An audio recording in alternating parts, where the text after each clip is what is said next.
2 years ago, I watched from this city block as we launched Operation Rio Grande.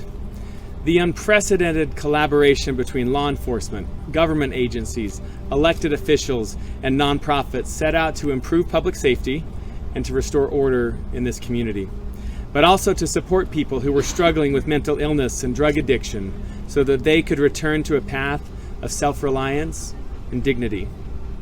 And also we worked to prepare and to connect individuals to income that supports housing and stability.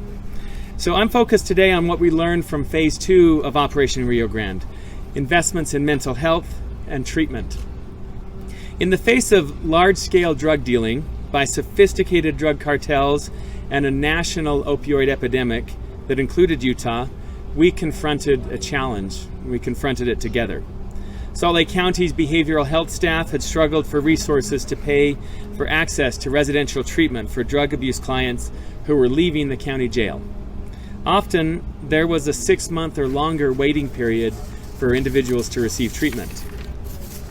My team and I knew that simply arresting and jailing individuals during Operation Rio Grande meant worse jail overcrowding and meant recycling people with a serious addiction back onto the streets and soon back into the jail and criminal justice system.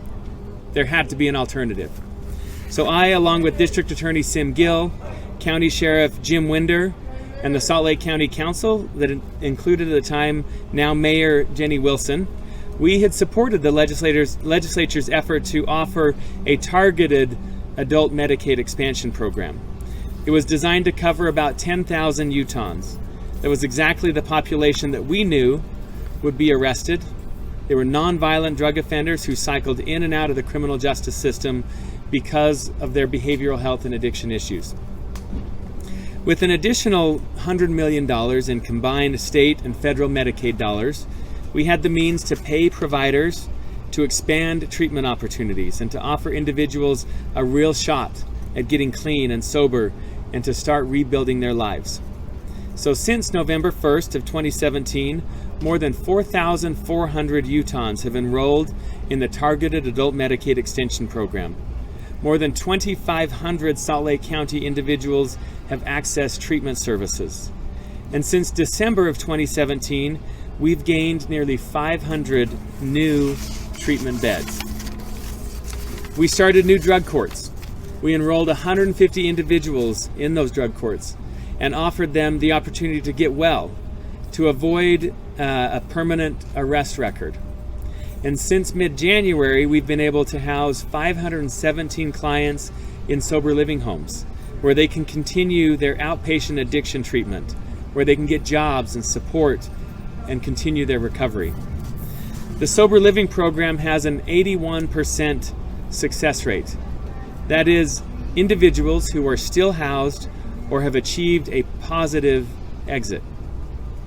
We've shown that access to drug treatment is key to our efforts as a community and as a country to combat the opioid epidemic that has devastated individuals, devastated families, and neighborhoods.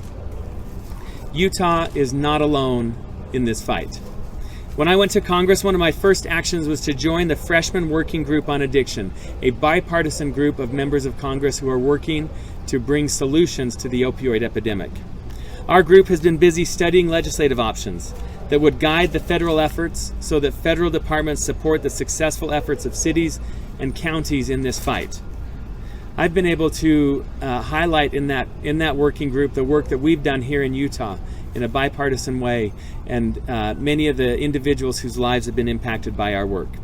I'm also a co-sponsor of H.R. 3820, the Effective Drug Control Strategy Act, a bipartisan bill to direct the Office of National Drug Control Policy to publish a list of drug control grant programs and to establish a system to review and establish standards that address both prevention and treatment.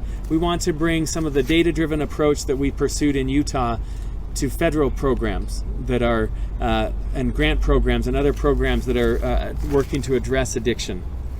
Utah put Medicaid dollars into an effective response to the opioid epidemic right here in our downtown, right here. And we still have work to do. But in the 2 years since Operation Rio Grande started, we've made great progress. I want the federal government to pay attention and to put federal dollars to work in a way that supports that progress and learns from the experience here in Utah.